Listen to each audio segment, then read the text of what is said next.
Justin, have you been to Dumpling House in Davis? Yeah, I think so. It's the best restaurant. It's like that and the Al Wazir's or something. It's the breakfast burrito place with honey and hot sauce in Davis. Oh, yeah. Well, there's we always go when we go up. They do like a farmer's market. Yeah, I've been to that. And one of the best things that I've ever had was like this breakfast sandwich that was like bacon and goat cheese on like farmhouse bread with persimmon and I mean, in like Davis? In Davis, yeah, at that farmer's market. My old roommate. So good. My old roommate is from Davis. Yeah. That's about as much as I can to this conversation.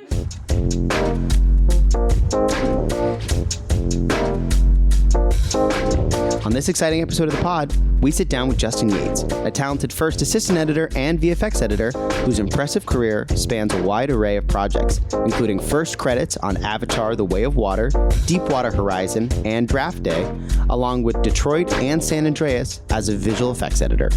We delve into Justin's fascinating journey from the stage to the screen, his early days in reality television, and his insights on navigating both the cutting room and a successful marriage. Welcome to Sips and Clips. My name is Leanne McFalls. My name is Michael Schusterman, remotely. Yes, Michael is not here today, but he is remoting in from his childhood died. bedroom. This is the ghost. From the afterlife, Michael Schusterman. So he's pretending like he's remoting in from his childhood bedroom, but he's actually just dead. The ghost. The Yeah, dead. actually, now that I think about it, we should have recorded the seance too. I feel like people would have enjoyed that content. Yeah, I felt like the goat's blood was a little bit too much. You could have just done regular blood, but I appreciated the effort. The recipe calls for what it calls for, Michael. We have to follow the steps. So yeah, I mean that song that you chanted as well. That was great. Yeah, it was Backwards actually Latin. No Yeah, Good it Deed was Goes impressive. Unpunished from Wicked Part 2. Oh, coming yeah. in 2025. No good deed. So we have a guest here, if you could not tell, that was doing our amazing ghost seance earlier. Justin Yates. He is here to talk to us about assistant editing and editorial and visual effects. Because he's dabbled a Witch little magic. bit in both. Right? Yeah. Yeah, the ultimate witch magic. The process that no one seems to understand. Yes, exactly. What does Aslan say in the line that was in the wardrobe? He's like, the old magic. I was there when it was written. That. Yes. Michael, are you suggesting that Justin is like a million years old? I suggested that Justin is a speaking lion. Yeah, actually. that's pretty He's cool. An anthropomorphic lion. Fine, I'll we'll take take that it. one. That's 2 Wicked references already in this podcast. So That's right. Is that really a wicked Cowardly line lion. Well, Cowardly lion. talking lions? Okay, Talking lion. Justin and I actually saw Wicked together on. That's actually where we officially met. Yeah. Was at the screening. Yeah. Wicked. When we went to go see it in November. Yeah, we went to the screening at the DGA, ran into Leanne at the after party reception. Yeah. Well, let's get started with what we're sipping on. We'll start with our guest, Justin. What are you sipping on, Justin? Well, until I finished it, I was sipping on homemade Nespresso iced coffee. Oh, And I brought my absurdly He has- large water jug with me. those giant water jugs that tell you by the hour. Yeah. How Or you're is it every doing. 2 hours? Yeah, how you're doing. Does it I'm on. have those motivational quotes written on it? Oh, yeah. You're yeah. doing great. You're awesome. I Keep cheated going. because I filled this up, I think, a day and a half ago. And then I took it off my desk and put it on the floor because it's so big. And then I forgot to drink water most of the day yesterday. But apparently I am in between keep chugging and feeling awesome. So Are you starting to feel awesome? I feel excellent. All right. How about you guys? What are you sipping on? I am sipping on water and another homemade chai tea latte. And it's chai tea latte season now. It sure is. It's got that, you got to have that taste of Christmas in your mouth every morning. The crisp air is getting to you. Oh, yeah. It's definitely, it's getting to me. It's getting to me. What about you, Michael? Oh, some boring black coffee. There is no almond milk in this house, unfortunately. No almond milk. There's no How almond milk in have this almond house, milk? and I didn't need coffee this for the holidays, so I haven't really had coffee all that much. And then I was like, I need coffee this morning, and then there's but my whole family is a bunch of lactose drinkers. Oh, Disgusting. You would think that they would know that you're coming, so they'd be like, You'd think. Let's get him a little almond milk. I'm the youngest child of the family, so they forget me. They forget I exist. You know, they just like to torture you, is what it is. Exactly. Yeah, they force you to drink the That's right. the lactate milk. Yeah, it's a real shame. Yeah. It's a real shame. But yeah, let's jump into it, Justin. Why don't you tell us your journey of how you got to where you are? Just like, how you got into film from the very, very beginning stages, not so much as when I was a baby and an 8mm camera was put in my bassinet. Yeah, exactly. That didn't happen. When I was 3, and this is something that I actually do remember, I went over to my friend Warren's house, and he wanted to watch Star Wars. Warren had an older brother. I had never seen it. I was 3, so there wasn't a ton of opportunity. This is the original like New Hope. Yeah, right? yeah. I remember it because Warren's mom had to call my parents to make sure that it was okay that we could watch Star Wars. And they said yes. And I would just remember being so excited. And then we sat, maybe 2 feet from the television, just absolutely mesmerized. No idea what's happening. This is the greatest thing I've ever seen. And then we went upstairs to Warren's older brother's room, and he had a whole bunch of the original Kenner toys from, the original set of memorabilia that came out from the Star Wars movies. So we were playing with the toys, and we had just watched the movie, and it was this, perfect capitalist synergistic experience to indoctrinate a little child into the trappings of blockbuster filmmaking. Yeah. And my mom really loved movies and my dad really loved movies. They're both very creative people. My dad is an artist, and he and my mom were both working in advertising. And so they always really loved film and would take me to the movies. I remember my mom pulled me out of school in 5th grade because she wanted to go see a movie with me, and we went to see Air Force One. And the next day I was the coolest kid in the class because I saw an R-rated movie. My friends were quizzing me on like what curse words were in that movie, and I had to give them an accounting of how many times people said any given curse word that a bunch of 5th graders might think would be in an R-rated movie. So at this time though, were you thinking of being in film at all? No. It was just you just loved going to film. I just loved going to the movies. It was my absolute favorite thing to do. Most of my besides playing baseball and playing video games, it was my absolute favorite thing to do. Then the next there were 2 big transformational experiences that I remember vividly. One was Toy Story, where we'd go from animated by hand to animated by the computer, and I just thought that idea was so insane. And I remember my dad bought me for the holidays those awesome production books. Oh yeah. That are how did they make this, and all the storyboards and artwork and everything that went into Toy Story beforehand. I mean, he loved that stuff too. And so I got really into, for the first time, sort of the behind the scenes of not just I love that movie, but well, how did they do this? Mm-hmm. And I don't know if you remember, but on the Disney VHSs, before each movie, they would have a featurette on the movie that was coming out next. Yeah. And it was kind of like the animators, for Beauty and the Beast, I think Lion King might have been the next one that they were working on. So I remember the animators sitting outside of lion cages, sketching the lions and studying their movement and all that sort. And I just, that stuff to me was so fascinating that, this is, people get to do this sort of thing. I remember before, I can't remember what film it was before, but when they came out with Tarzan, they did a little someone came and spoke and was like, the movie coming out, Tarzan, and they were in a skate park because they based Tarzan's skating down the line to skate park. And I was like, whoa, that's so cool. That's super cool. Yeah. Yeah. Wow. That's a really good, I mean, these guys are so smart. That's a really great idea.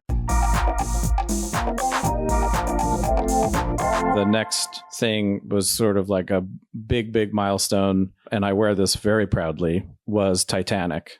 And when that movie came out, I think I was 11, and I saw it 7 times in theaters. Wow. And I was just completely blown away by the whole production. I was in love with Kate Winslet, and it was just obsessive about how did they make this, and then the tall tales of how they made it were actually even cooler. Like he built a gigantic, almost like 90% scale model of the ship, furnished in all these different ways. And then all the different techniques that was really what kind of like sucked me in fully to like, oh, filmmaking is where it's at. Some people say Titanic is the Wicked of their time.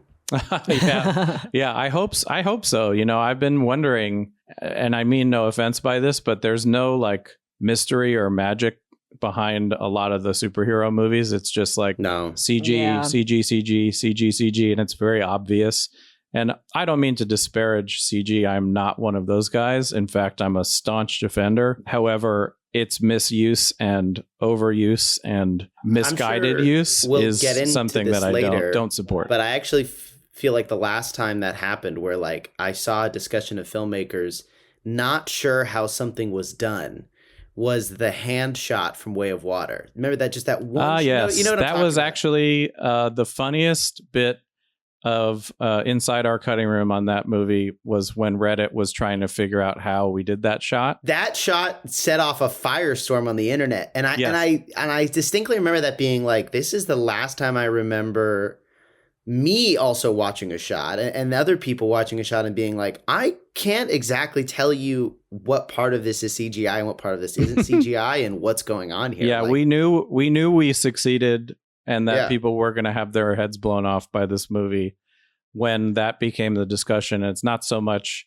how we did it, but it's about in the context of the rest of the footage, how nobody could tell what was what. Yeah. That was something where we were like, okay, well, maybe we're onto something here. Yeah. I had a very similar experience while I was down there. I was also working on, as if Avatar sequels aren't enough to do, I was also working on Alita Battle Angel. And there were some shots in Alita Battle Angel that were 100% CG that if you looked at them and they were like extreme close-ups of a human hand holding a robot hand, and you go, oh, well, the robot hand is obviously fake. And you go, yeah, but so is the human one. And they go, what? You go, yeah, it was actually harder for them to try and paint in the parts that the, actress's real hand were covering than it was for them to just recreate this shot in CG.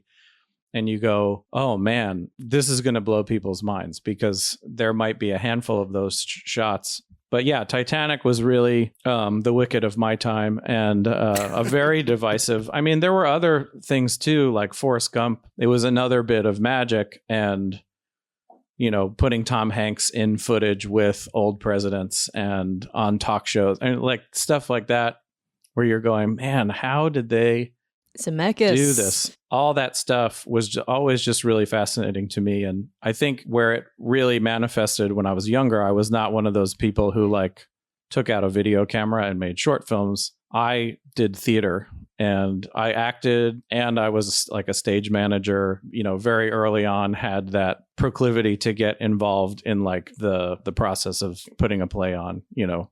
I wanted to be involved in the casting and I wanted to be involved with the stage crew and like hung out with them while they were building sets and helped with the lighting and costumes, and the whole bit of it was really awesome. So you really started with did you start then with wanting to have a career in theater? And then I really wanted to be an actor, musical theater specifically. And that was probably through sophomore, junior year of college. Okay. Were you going to school for theater? No. My parents wouldn't let me do that. They said, you can go to school for something you can work in, and then if you want to act afterwards, that's your prerogative. So what did you go to school for? Film and television. Okay. The better one, right? Yeah. And, I thought I was like, sticking it to him with that answer. I thought I was being really clever. But like I said, my dad was in advertising and he did commercials, and my mom did commercials. And so they completely understood that there's a professional infrastructure around making film and television. Video, so they're like, and oh, good. just, He can get a job media in general around doing something creative. And where did you go to school? Boston University. BU. Yeah. I learned a lot of really interesting stuff there. I didn't take any production classes and I didn't take any editing classes until my senior year. I had some extra electives and I just wanted to make sure that I wasn't missing anything. Yeah. So I signed up for the editing class. The editing professor at BU at the time, I'm not sure if he's still there, wrote the Focal Press beginner and intermediate guides to Avid Media Composer. I had no interest in learning Avid at that point. I thought it was really boring and old. I had already had so many internships. I had interned at a commercials house in New York City. I had interned at a commercials house in high school as well. What year are you taking this course? This is my senior year of college. And so I also had like extreme senioritis in college. Because this is what, 2010, 2012? 2007. 2007. It's just funny that you're like Avid is old in 2007. I feel it like looked that, old I hear that even then, and it hasn't really updated. Yeah. Like I tell, when I talk to like young people who are like trying to break into it, and I'm like, you have to learn Avid, and they're like, oh, but it's so old and ancient. It's funny that excuse is like, that's still the gripe. I just wasn't, it's still like this, obviously, but there were so many like conditions and rules that you had to go through just to get something ready to put it in a timeline to start editing it. I didn't have the patience for it at the time. I do want to go back a little bit because there's something I want to mention. End of middle school, so 8th grade, 9th grade, and 10th grade, I did this program called Destination Imagination. I don't know if it still exists, but it was an improvisational and creative problem solving competition that we would compete in. And it is that dorky, but it was, I think, foundational into my career currently, because we had to write a skit, build the set, produce it, and it had to have a certain number of set changes that we had to be able to do, and it all had to be this portable. It was like an engineering challenge and a creative challenge. Was this through anything, or was it just through the school? There was an organization. I don't know how you get affiliated with it, but it's still around. I'm on their website right now. They're still around. Oh, good. Destination Imagination reminds me so much of film production because it's all creative problem solving and being able to think on the fly, work with the team, work quickly and cooperatively, and solve these problems that come up or that are presented to you that you have no preparation or warning for. So that, I think, was super, super important in my like development as a human being, but also realizing that I loved that circumstance of just being thrown in the fire and having to figure it out. And it's super fun to me. So that's something that's really stuck with me. Going back to the theater stuff, my senior year, they had implemented a video production class that only a certain number of people could get into. I didn't get in, but my friends did. And because we were all in all these acting things together and whatever, they were like, hey, will you act in my project? And I, sure. So I would play a part in my friend's project. And then after we were done shooting, we'd go back to the video lab and they'd digitize the tape, and I was just watching them, what they were doing in Final Cut Pro, and I was like, I need to learn how to do this.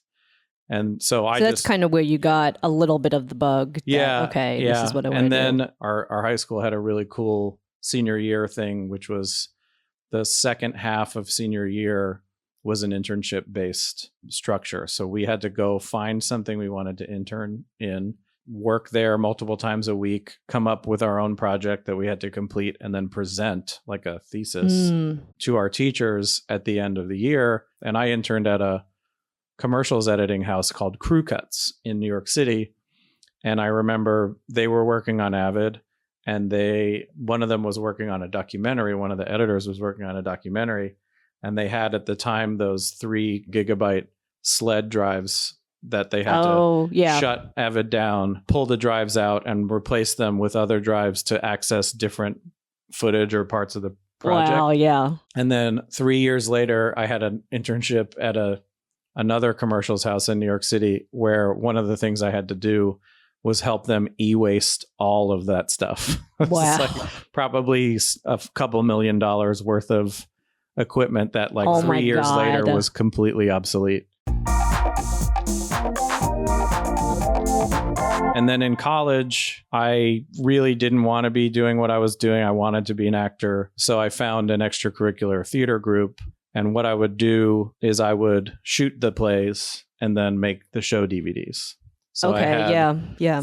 And then my friend directed a production of Chicago. And that same semester, I was directing the musical showcase, which was all, it was called No Day But Today. It was a musical review of Jonathan Larson.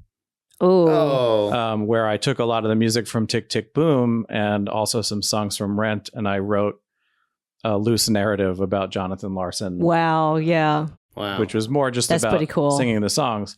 So I didn't get to act that semester, but what I did do was I got the TV department to give me 6 cameras. Wow. And I hired 5 other camera operators and did like an MTV style concert shoot of this production of Chicago that my friends were in, and made the DVDs for that. And that was really, really fun. That was like my whole winter break, which like in college was 6 weeks long or something. So is this kind of what was that DVD? I was going to say, I think in the last 5 years, my favorite thing that still has ever been edited is the therapy scene from Tick, Tick, Boom. I think that's probably the best scene the best edited scene I've seen in that the last movie. 5 years. Was a very emotional experience for me because it was one of those like vision board things that I wanted to really badly make Tick, Tick, Boom into something. They did it right. It was they did a really, I mean, Lin-Manuel does not miss, and Myron absolutely crushed it. You know, it was a beautiful, beautiful film.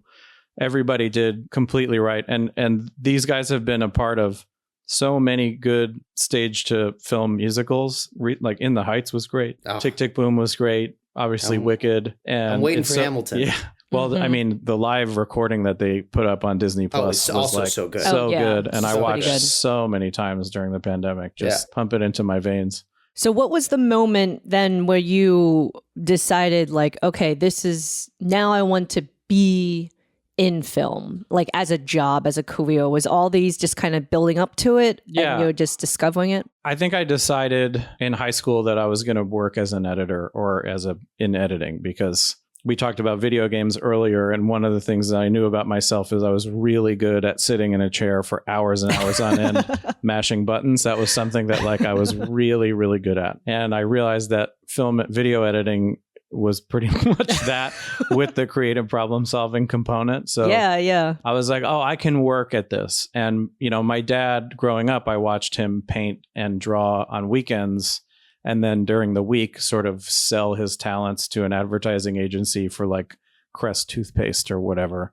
And so I sort of had that example of you can take your creative talents and make money off of them. And then you're kind of getting a little bit of the best of both worlds. You're not a starving artist and you're doing creative stuff, even though it might not be the most idealistic, I'm an artist making art sort of thing. That was sort of the attitude that I took towards having a career in this. And when I graduated college, I really didn't want to come out to LA. Yeah, I was going to ask how you made your way over here. Yeah, just East Coast bias, I think, was just like, I don't know, probably from like a lot of hip hop that I listened to growing up. It was just kind of like East Coast, West Coast. And I had a really bad opinion of everybody out here. But I got a job right out of college at a sister company to the place that I had interned, which was an online house, a color house. And they did music videos and commercials. I was a vault assistant. What that means is I was a janitor, a runner, a PA, and anything else that they needed me for. And then the other thing I had to do was scan film in and out of our vault and tapes and degaussing tapes. Probably And sorry, short. this is in New York or LA? In New York City, yeah. And so I was working a night shift. I was making $10 an hour. And I talked to one of the color assistants who had been at the company several years. And I said, well, how much are you making now? And he said $14 an hour. Oh, God. Thinking about it, I had already been in touch with someone. My mom went to Newhouse, Syracuse, and one of her friends from college I had been emailing with when I was in school. And he had always said, let me know if you move out to LA. And it turns out that he was the head of post-production at a reality TV company. And so after a summer of night shifts in a vault in New York City and learning about the sort of lack of growth opportunities and slow rate of growth in that environment, I emailed him, hey, I'm thinking of moving out to LA. And he said, okay, cool. Can you be here by September 3rd? And I think it was like August 21st at that point. Wow. Oh my God. And I was like, sure.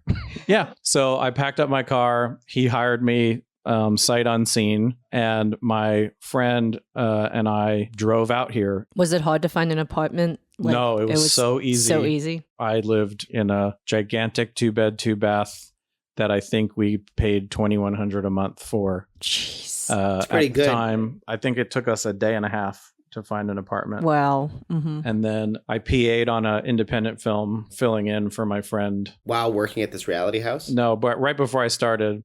In the month before you started? in a week, the week before I started on Project Runway as an assistant editor. Project Runway. That was my first job out That's here. a good one. That's a good one. It was fun. I had no qualifications to be doing what I was doing. My qualification was that I could be paid absolutely nothing to handle things that should never have been my responsibility. But like I said, I love being thrown into the fire. And so that was actually really fun for me because I learned so many things in a, pressure cooker sort of environment. They still, even though they're not paying you, they don't want you to mess things up. So I learned a whole bunch of stuff. We had to set up our own tape decks. We had to ingest everything. We had to organize everything. We were our own support and IT. We had to do everything basically. And then midway through that season, I moved into the online room because I told them I was interested in After Effects and things like that. Yeah. And I ended up making the Air Masters for that whole season. Oh, cool. Onlining the episodes. And then they kept me on at that company in the online department after that season was done, doing all their other shows. It was kind of like a crash course in doing a whole bunch of different stuff. Yeah. I feel like reality TV is always, the people that we bring on that have done reality always say, oh, I was like a crash course in doing this. So like I was the assistant editor and I had to do all of this like ingesting, like all this extra stuff that you don't normally have to do in narrative. So how long were you at this reality company? I think it was like a year and a half total. It was a really interesting experience because the first season of that show, Project Runway, it had just moved over. It had been a Bravo show and had been made by another company. At that other company, it was a union show. And then the production moved to Lifetime Network and this other company that I was working for, and they tried to make it a non-union show. And so for that season, that first season, we were non-union. And then the second season was about to start, and I got a call from my post supervisor saying, hey, if you want to work on this season, you have to get on the roster by next week. Oh my God. And I was like, I don't know what you're talking about. And he said, well, apparently, the show is flipping union. And now in order to hire you, I need you to get on the eligibility roster. So I did that in a matter of like 2 days That's crazy. Normally it takes like weeks to get your days submitted to the IER. Unless you hound them in person. I was like, you must have gone for down 2 to the days. office. You must have walked down there and so I could see you like going and literally banging on the door. Like, let me in. I was like, what do I need to do? Walk me through the steps. And they're like, you need proof of work for 100 days as an assistant editor. So I drove to Cast and Crew and I picked up a printout of my work history. They were like, you have to drive this to Contract Services. So I drove to Contract Services, which was actually just down the street from where this company's offices were in Van Nuys, submitted to them, fill out the tax forms. And then they said, oh, well, you have to take a safety course too. Oh my God. Yeah. So I said, okay, where's that? And they're like, well, there's one tomorrow. And it's, and so I drove, back across the valley again, took the safety course. Wow. Went back to contract services, handed them that certificate. And I was like, great, my post supervisor needs to call you like tomorrow. Can this get done in that time? Did all of this happen essentially in like a day? It was like 2 days. It was like you 2 drove, days. then drove back, and 2 or 3 oh my days. God. And then, I went back a third time because they're like, yeah, check back with us tomorrow. And I didn't want to be like calling them because I just felt like, so this is a very New York way to handle this, because I've found being a runner in New York, being an intern in New York, you were always sent to go interface with people one-on-one. There was no like, just call them back then. It was like, you need to go talk to this person, get that, bring it to this other person. It was a lot of like dealing like, so this is how I knew how to deal with stuff. And I just find that going the extra effort to show up in person shows that it's important to you also. Right. Whereas you're not just sitting on your couch demanding something from someone. You have actually gotten off your butt and gone to where this person works, pleading with them in person. So they see that it's important. Yeah. Right? And I think about that in what we do, even just, I was listening to the last episode, and one of the jobs that I had, my first visual effects job as a proper visual effects assistant editor, was on San Andreas. And my tact as the production side VFX assistant was I called all of the vendor side VFX editors multiple times a week just to check in and see how things were going and if they had any questions or if anything wasn't coming in the way that they were hoping. I would check in with them, and I developed really close relationships with some of them. One of them was Esther. And, we would just chat for 20, 30 minutes, 2 or 3 times a week. Hey, I sent you that thing. Did everything come up okay? Is there anything that looks weird? Is there anything you need more information on? And then we would talk. But my first rule of those calls is always ask about the person first. So it was always, how's it going? What's going on with you? You having a good day? Yada, yada. Actually get to know people. Not only do you get more out of them, which is a really cynical way of looking at it, but you develop close bonds with those people, and you end up working together as opposed to working at each other. I take that approach into my day-to-day job too, or I try to, and I just feel like so much of, since work from home and pandemic have happened, that so much of it of that has gone away, of just like walking down the hall and talking to someone, I want to just circle back. So you're working in reality. You get flipped into the union because of this snafu, this contract snafu. What was the moment you got into scripted? When did you? Because you're already in the union at this point, so that kind of door has been opened for you. There was a bit in between. So that second season when we flipped union, the atmosphere in that company towards us became very hostile. Oh, because of the union? Yeah, they thought we were like communists. They locked us in a different building behind a keypad, and we weren't allowed to like have lunch with the non-union assistants, our friends, across the street, because they didn't want us to poison them with our communist union ideology.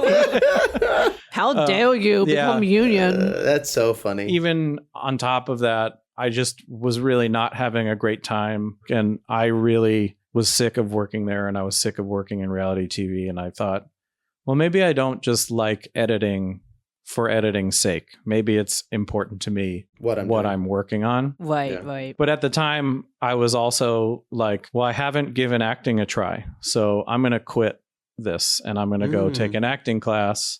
I started doing that, and quickly meeting people in that acting class and hearing about their day-to-day. It was tough. There was no Uber, there was no gig economy, there was no Instacart. So everyone was waiting tables. Everyone was working at a bar or had some job that would allow them to audition whenever they needed to, but also still pay their rent. And after a few weeks of that, I just sort of, I have this skill that I can make money off of. Maybe I'm being stupid, because I was listening to it and taking my internal temperature and going, that doesn't seem great. I don't think I want it that bad. Mm-hmm. The acting part. So I just knew I didn't want to go back to reality TV. So I got a part-time job cutting celebrity press junket interviews at this company called Young Hollywood, where Hollywood. I do know aren't that. they still around? They are still around. Yeah. We were working out of these 2 adjoined suites at the Four Seasons on the floor where people usually do their press junket tours. I don't know if anybody's cousin back home doesn't know what press junket is. It's all those interviews on Instagram you see of Cynthia Erivo and Ariana Grande. They literally parade them down one hallway in one hotel, and they ping pong in all these different rooms and answer the exact same questions for days on end. And they do this in multiple cities across the world for months. Like, what's your top letter box? Yeah. And some of those interviews go well. Did you know people are holding space in their, yes. in their what is it, their homes for defying gravity? Totally. My wife and I were like, what is holding space? What does that mean? And how do you hold space for a song?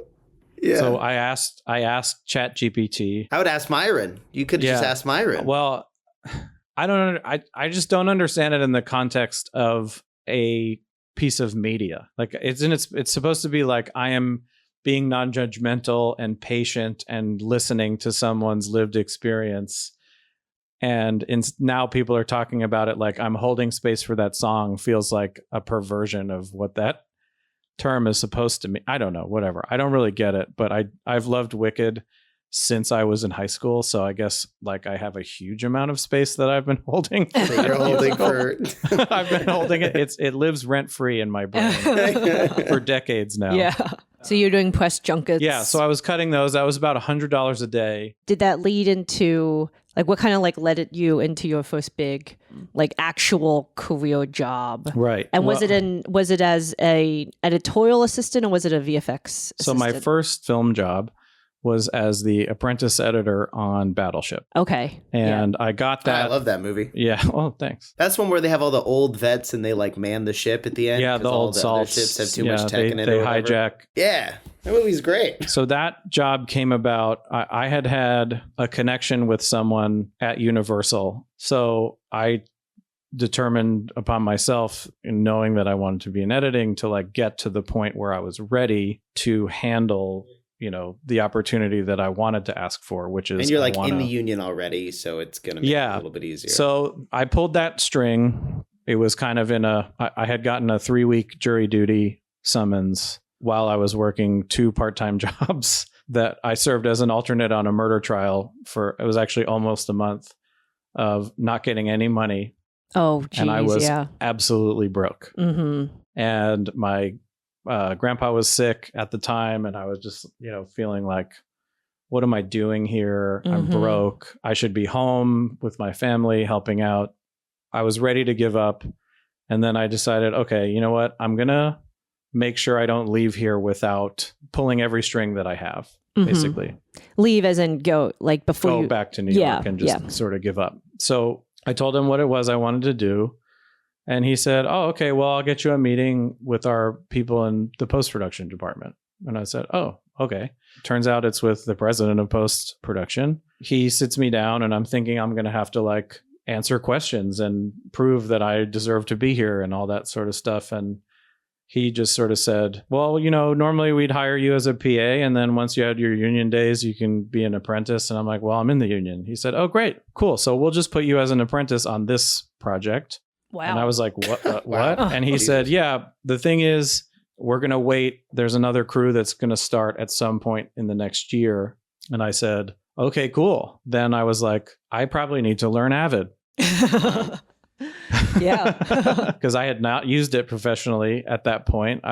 People probably don't remember, but back then, Avid was really, really expensive. It was not only $3,000 for a license, but you also could only use their output devices, which the cheapest one was $10,000. Jeez. So a lot of production houses, reality companies, cheaper places had fully adopted Final Cut Pro because Yep. it worked with almost anything third party. And I think it was $1,200 full price for the whole studio. This is Final Cut 7. Final Cut 7, yeah. So I had really avoided needing to know Avid up until that point. So the first thing that I did after that was hit up all my reality TV contacts about what work there was, because I was looking for Avid work. And one of the post coordinators I had worked for was about to start on a pilot. It was an Avid show. He's like, do you know Avid? I was like, oh yeah, absolutely. Of course, yeah. So at the time, I went on to lynda.com and I found a course called Avid for Final Cut Pro users. Oh, perfect. Yeah. And I watched that in like less than a week, downloaded the free trial of Media Composer, did all the exercises along with them, and then said yes to that job and really used my next couple of jobs where I specifically was on the hunt for Avid. And this was all TV before jobs. you jumped on to the feature? I was just waiting for a call. Okay, yeah. So I was filling time with short-term jobs, and I was specifically just trying to get reps on Media Composer. So then from now you're an apprentice on this film. At what point, I have two questions that we'll go into. So at what point do you make the switch to VFX assistant? Is that how you started? And then what would be the difference between assisted editing and then VFX assistant editing? Yeah. So they called me, I think my meeting at Universal was like November 2010. I didn't get a call until end of June 2011. Wow. Like 7 months. Wow. Yeah. So I went through a series of emotions like, is this ever going to happen? You know, you can't really follow up on that. You know, you don't want to push too hard. Did they forget about me? I also didn't get any contacts from the production. So it was like, I don't know. I assume this is going to happen. They said it was going to happen, and I want to be ready for it. So I got that call to start, and it was, as usual, it was like, we need you on Monday. Can you start on Monday? And I sort of figured that was happening, and I specifically took jobs that I would have absolutely no problem leaving abruptly. So I started out as on Battleship. I realized going into it, not only was I coming from reality TV, but I was coming in as what's referred to in our industry as a forced hire, which means someone politically forced someone to hire me onto that show. And what I did not want was anybody thinking of me as someone who did not want to earn this opportunity. So I came in on fire, and I was like, I'm going to learn absolutely everything. And within 2 weeks, I'm going to be able to do everybody's jobs in this cutting room. And I had to win a lot of people over who were very skeptical of me. But there were a few people right off the bat who could tell that like I knew how to do stuff that like features assistants just don't do. Like their computers wouldn't work. They'd go, oh, now I got to call Pivotal. And I go, oh, no, I know how to fix that. And I'd fix it. In 5 seconds, they'd be back up and running on top of learning film workflow. And it was a film show. They shot it on 35 millimeter. So I learned how to break down dailies off of lab rolls, and I ended up doing all the turnovers. I ended up coming up with the workflow of how everyone did turnovers and teaching the assistants how we were doing turnovers. But this is as an apprentice. As an apprentice, position? yeah. Jeez. So, I mean, I just was like, I'm never going back to reality TV again. This is my mission statement. No distractions in my personal life. Nothing else mattered. I'm here to do only this thing. It was very like Terminator style. To your visual effects point, I had been doing blurs and like really obnoxious things in online department for reality shows. Okay. So I had been working in After Effects where, you know, the characters in the real world might go to a bar that has a whole wall of alcohol bottles, but the show has a deal with Jack Daniels. Yep. So the only bottle on the wall that can be seen in any shot is Jack Daniels. Jack Daniels. So somebody's job is to blur that very specifically. So I had gotten some experience on After Effects. Now I was on this big visual effects movie, this ILM movie. And I was like a kid in a candy store, taught everyone After Effects and showed them what I could do. Much to my dismay, there were a lot of people who came through on that show, and I had been working with a couple of different firsts who each thought the other was going to take me onto their next project. Oh, okay. And so neither of them did. So my worst nightmare came true, that I had been so focused on, and I had to go back to reality TV. Oh. I had gotten some interviews that didn't pan out for some upcoming movies. And then on Facebook, which used to be a really great place to find work, there was a posting for an assistant editor on a really big TV show. And I applied for it, and it turned out to be The Office, the final season of The Office. Oh, wow. And I got hired because everybody there had liked Battleship. And we're like, oh, they called me Battleship. So I was working on The Office, and I promise we're leading into the visual effects side of things.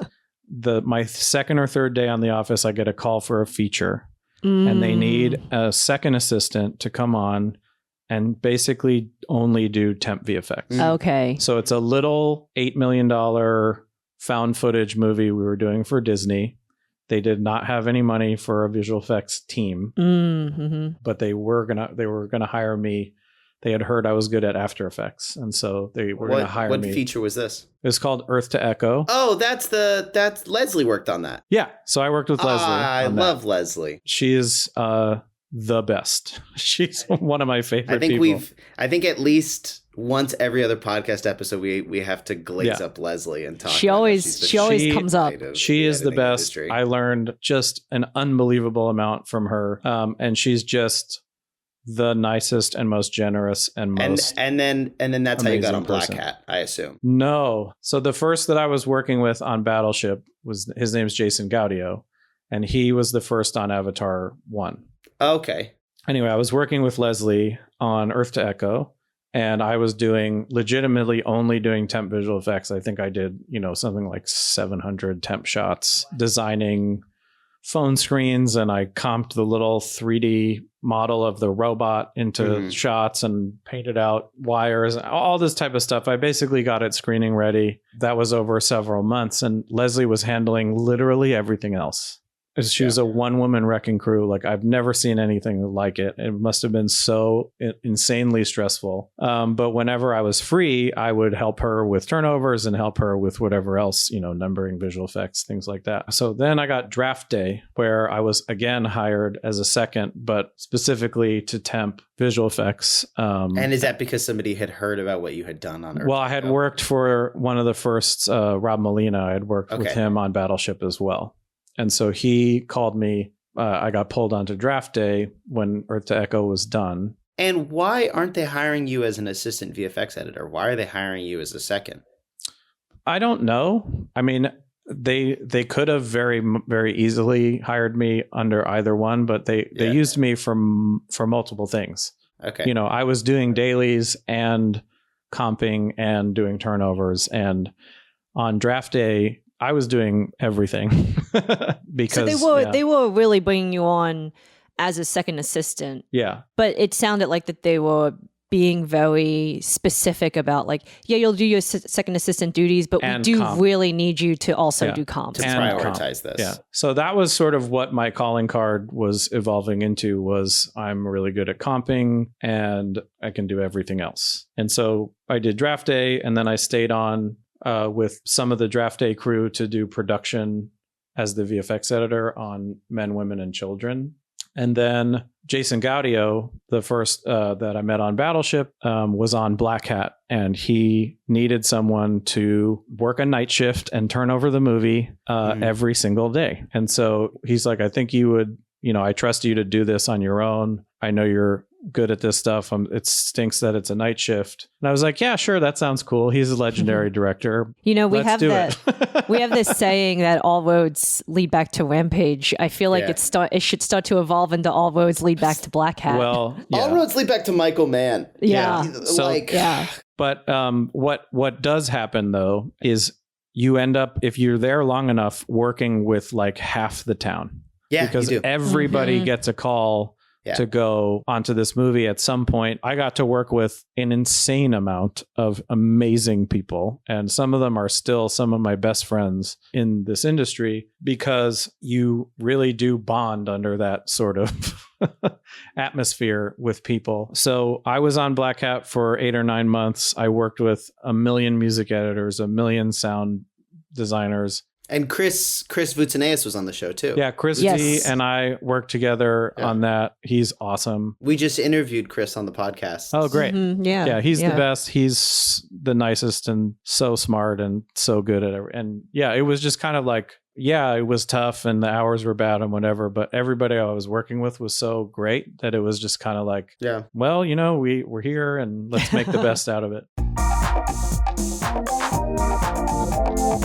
And what was your position for this again? Just assistant editor. Assistant editor. I mean, I was just brought in to handle turnovers. Mm-hmm. So then your first proper visual effects, I'm just glancing at your IMDb. Your San first Andreas. proper visual effects assistant editor title is on San Andreas. Yeah. I was working with the VFX editor on Black Hat for a while named Ray Bushy, who was also a comper.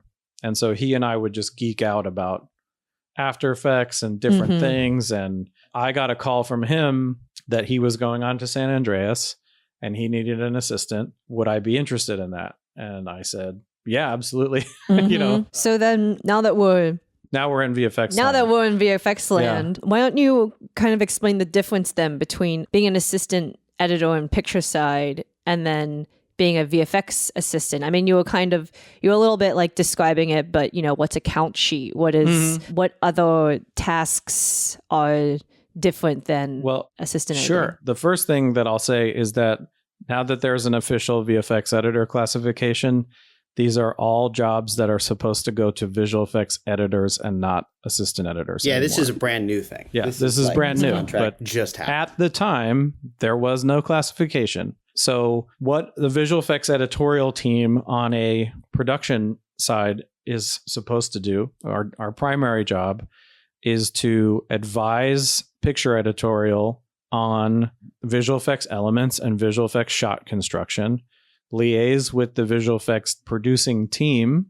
There's usually a VFX producer, maybe a visual effects supervisor, several coordinators, depending on the size of the show. We would interface with them primarily as an outside department, but you are in editorial. You are part of picture editorial's team. We work for the editor. We don't work for visual effects. We work with visual effects, but we are loyal to the editor. And so I've always worked like that. Your job is to communicate what's going on with the cut that affects visual effects at all times, and not usually studio directly. Normally the VFX team, the supervisor, the producer, they deal with the studio. Okay. You're reporting to the VFX team, and also you're helping keep track of all the shots in the cut, how many shots there are, how long each one is in and out, what the scope of work needs to be on those shots, what elements are involved in those shots, keeping all those elements in the timeline, manicured and accurate and up to date. And then eventually, when it's authorized, turning those elements over to outside vendors, scanning, finishing spec material for them to do their visual effects work, and then receiving their work, bringing it into the Avid project, cutting it into the reels for review, and then tracking statuses throughout that whole process. So it's a lot like accounting. It feels very much like accounting. And did you have a visual effects editor on San Andreas that was teaching you this stuff, or had you already picked up most of this stuff by the time you got to that show? Well, I mean, the concepts were, Ray taught me everything I know. We used his database that he had been manicuring for a while that I sort of took and then in FileMaker? Improved on FileMaker, yeah. That was one of the biggest things on Battleship. Jason Gaudio told me, if you want to be a successful editor or assistant editor, you need to learn FileMaker Pro. Mm-hmm. That was like first thing off the bat. So I spent a lot of time, bought the book, did the courses, learned how to build FileMaker databases. And, having that skill in my pocket made it really easy to get visual effects editing jobs. Because even if you have a database that you've been working for, every movie will have specific and particular asks. And so it only helps you to know how to modify your database so that you can answer those questions really easily. And so, Ray taught me how he would do things. And basically, he was pretty hands off with me. He was just kind of like, this is the information we need to have. And this is how fast I expect it to go. And if you can figure out ways to make it faster, great. Between the two of us, we covered probably 1,000 temp comps that stayed until the final versions. So what I was sort of getting a first taste of there is one of the other things you get to do on the VFX editorial side is cut back plates. Sometimes you're in charge of cutting whole effects sequences of shots together because there's a specific plan in the storyboards that the editor doesn't have time to figure out. And he'll say, like, can you just mock this up for me? Like, look at the storyboards and the second unit and figure out how these shots are supposed to come together, which I didn't realize. I just thought, the editor cuts everything and then we do it. But when you have a really good visual effects editor, oftentimes they cut stuff that they want to be editors, or they've wanted to be editors at some period of time, but found that this was a niche that they could get more work in. And you have to be a good visual effects editor. You have to be really good at storytelling, because oftentimes you are using the visual effects to convey geographical locations. You are trying to accurately portray if there's a chase sequence and all the interior car shots were shot on blue screen, you have to pick the right plates to match the action that's going on in the exterior shots so that the audience doesn't get confused. There's a lot of storytelling responsibility that comes along with that. And a lot of times editors want that help because that's sort of low-hanging fruit in their mind that they would love to have somebody else figure out. Yeah, I feel like that there's been a lot of shows where I've been on something, that has a green screen or a blue screen, and the editors just be like, well, we don't know what outside's going to look like. Like, we gotta wait gotta wait for the visual effects to get back to us so we have an idea about what this is going to look like. Yeah. Is there there's someone who's kind of like, I don't know if I want to do VFX or if I want to do picture. You touched a little bit on it of saying that VFX editors kind of need to have a very good sense of storytelling. But if you were to tell someone who's trying to figure things out, is there anything specific that you would tell them? I would say try everything. I mean, a lot of people are afraid, if I do this, I'm going to get pigeonholed into this and it's the only thing I'll ever get hired to do. But I've always been of the opinion that you should know, especially if you want to be an editor, you should know everything about everyone's job, period. Because you're ahead of the department. You're responsible for a team. You do report as the editor to the studio. Yeah. So you should know what's going on under your roof, so to speak. This is your house. And I always felt that to have a complete command of that, I mean, there was some DVD I must have listened to in high school or something. I remember Steven Spielberg saying, I try to know what everybody's job is and what they do so that when they come ask me a question, I understand their function enough to give them an answer. Yeah. And I always looked at it as, I don't want anyone to get the jump on me or to be able to pull one over on me. So if I know everything about all these processes, I'll know when somebody's BSing me about something and be able to suss that out. It's funny you say that having worked on Avatar 2, because I feel like when I chat with people who I've chatted with, like a grip from Avatar 2, and I remember asking him about that, and he was like, yeah, the most terrifying thing is that James Cameron knows how to grip.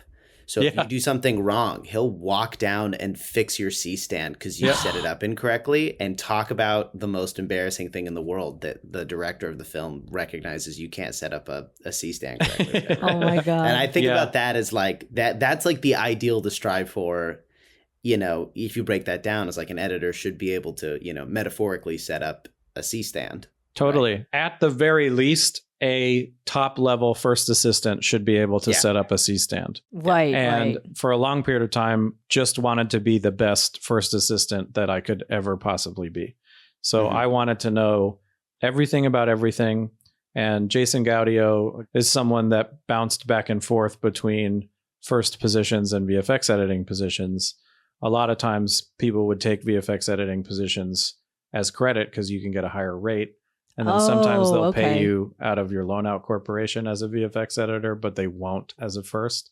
So there's various reasons to do it, but his reason was, I don't get bored this way. I alternate between the different jobs. Interesting. And so if I get sick of sound design or turnovers or going to the DI. Then I'll do a VFX editing job where I'm dealing with a completely different set of things and it flexes different muscles. And so it just kind of feels like you don't get into the doldrums as quickly. Right. Do you think that by doing that, by going back and forth, do you think personally that would hinder you from moving up in like the cutting room, or do you think it has no effect at all? Yeah, no, it's definitely something to be careful of. There's something that I've been fighting for a long time, which is, we've talked a lot about today about me getting hired because I'm good at comping. And when you're really good at something, that's usually what everybody wants you for. Yeah, you get pigeonholed into it. And you do get pigeonholed, but it's more because they don't know anybody else that they can replace you with. It's that whole don't get too good at something, but I actually really hate that attitude of don't get too good at something because, if you've perfected a skill, you perfected it. That's for you and you alone. What you get hired to do is completely under your control, right? Based on what jobs you say yes to. And I'd rather be really good at something that I don't work at as than be completely ignorant about something that I think is crucial to modern filmmaking. I think it's important to go back to Wizard of Oz to sort of know the man behind the curtain, because at the end of the day, knowing about visual effects and performing visual effects are two very different things. Mm-hmm. Knowing about visual effects is not that hard. Performing visual effects is an exponential degree of difficulty, more complicated. I don't think that you necessarily need to go beyond being good at temps to work consistently in this industry, but you do need to understand how visual effects come together, because you need to be able to identify the good from the bad. That's your whole function in editorial. Is like what works here and what doesn't, and how do I make something work. So you kind of had this whole career, and I know we're glossing over a lot of it because I'd love to ask about Alita and Avatar and all those things. Where this all culminates, all of this visual effects and editorial and having that complete skill set is in the Avatar 2 circumstance, because in that cutting room, there is no real difference between visual effects and editorial. Okay. Everything is visual effects. Everything is tracking. We were expected to keep at minimum tens of characters, motion capture reference footage in sync with their virtual renders in every timeline at all times. God. And at most hundreds. So Avid adding more video tracks. You're welcome, everybody. That was because of us. And is it really? Yes. They came down. They were working with me on other features that Jim specifically was like, you need to make sure they can do this. Oh my God. Okay. It was high frame rate 3D. So they came down and we started talking to them, and we were showing them how we were splitting up these sequences and nesting things. And they're like, well, would it help you to have more video tracks? And I was like, yeah. They're like, well, how many do you want? I'm like, how many can you give me? Like, is this a theoretical limit, or is it a hardware limit? Like, are you going to melt a bunch of machines if you add 99 video tracks? And they're like, no, it's mostly theoretical. Wow. So I said, well, then give me all of them.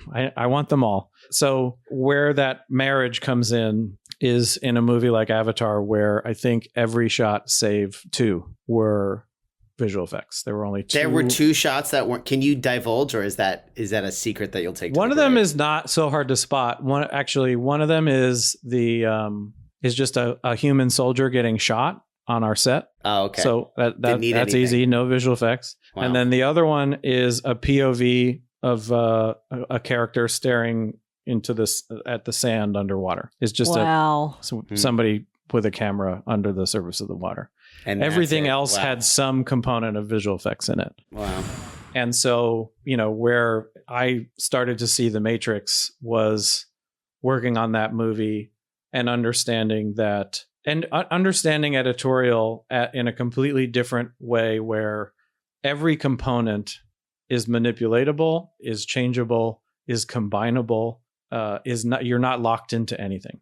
So you start to understand it as a series of component parts, any of which that you don't like, you can fix or change or redo. I don't think that's actually so dissimilar to how editors think about live action. There are certain realities, like if you use that shot, you can't really change the camera shake without introducing a bunch of warp or whatever. But just understanding that, picture and sound. You worked with Hank a lot, right, Michael? Yeah. One of my favorite Hank Corwin quotes that I have in my head all the time is that filmmaking is just light in the absence of light and sound in the absence of sound strung together. And our job is to decide when we're seeing images, when we're not, and when we're hearing things and when we're not.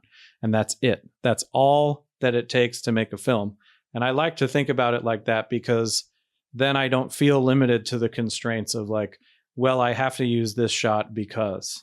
Yeah. No, I don't. There are no rules. If there's a way to make something that works out of what I have that's different from what the filmmakers maybe intended, but it makes the scene better, then that's something that you should really think about. Avatar was not that sort of free artistic expression cutting room. It was, this is Jim's vision, and he has very, very specific and complicated asks all the time, and you constantly have to figure out how to get them done. I had a team of at most 26 people working under me. Wow. And coordinating them was most of my job day to day, was making sure that they were up to date on the ever changing priorities, and that I'm sorry, just to put this into perspective, on a normal movie like San Andreas, how many people would be working in the same kind of department? Right. So on San Andreas, there was an editor and 2 assistants and a PA. I had a VFX editor and me.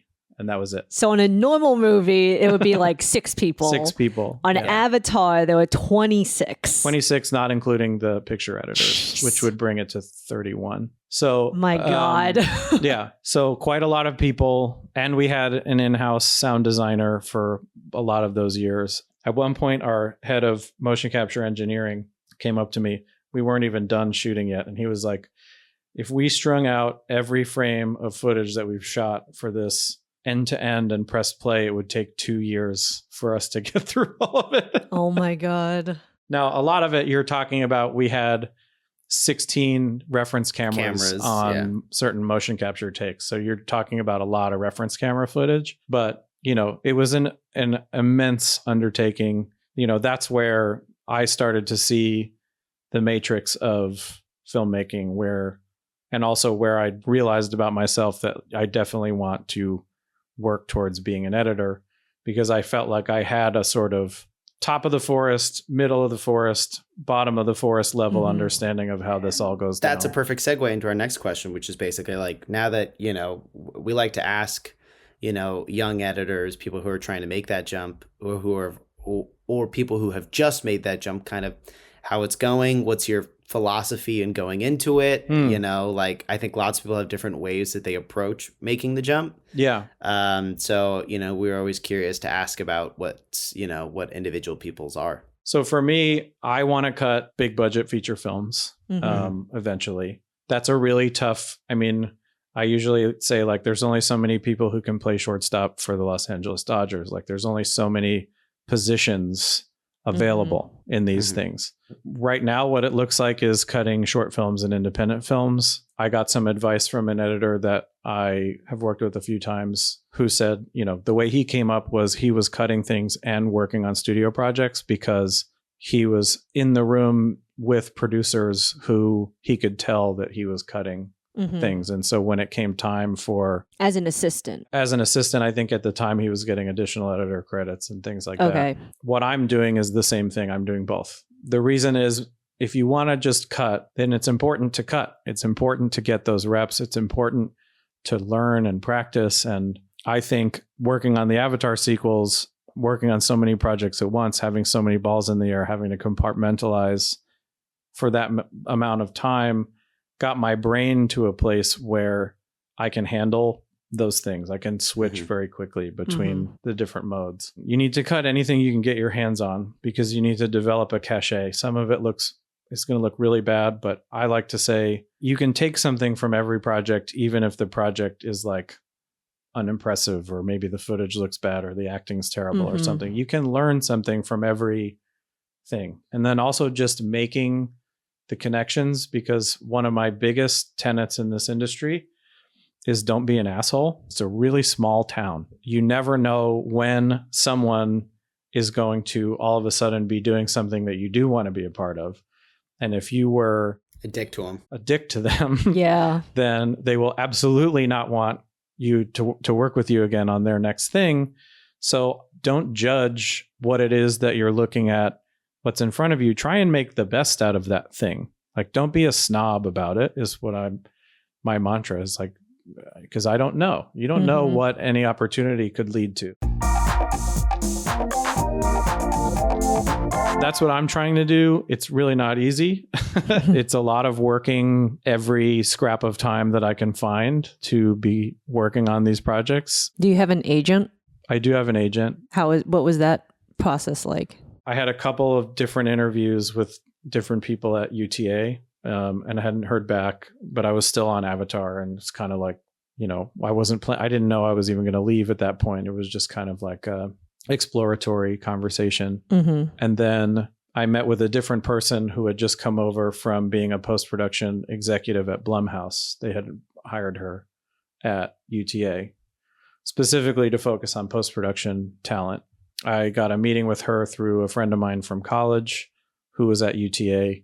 She said, "Oh, this new person just joined and she's repping editors. Like, would Justin want to talk to her?" She asked my wife, and I was like, "Yes, absolutely." Absolutely would love to talk to her. So we did a Zoom and she took a chance on me. So I'm still there. Having an agent is great because they'll send you scripts and you'll get your resume submitted, but it doesn't get you jobs as often as you would think. It helps get the contracts done, and it helps because you don't have to personally negotiate with these people and like sour their relationship because they're lowballing you, and you get to stay sort of pristine and go, "Oh, it's weird that deal's not working."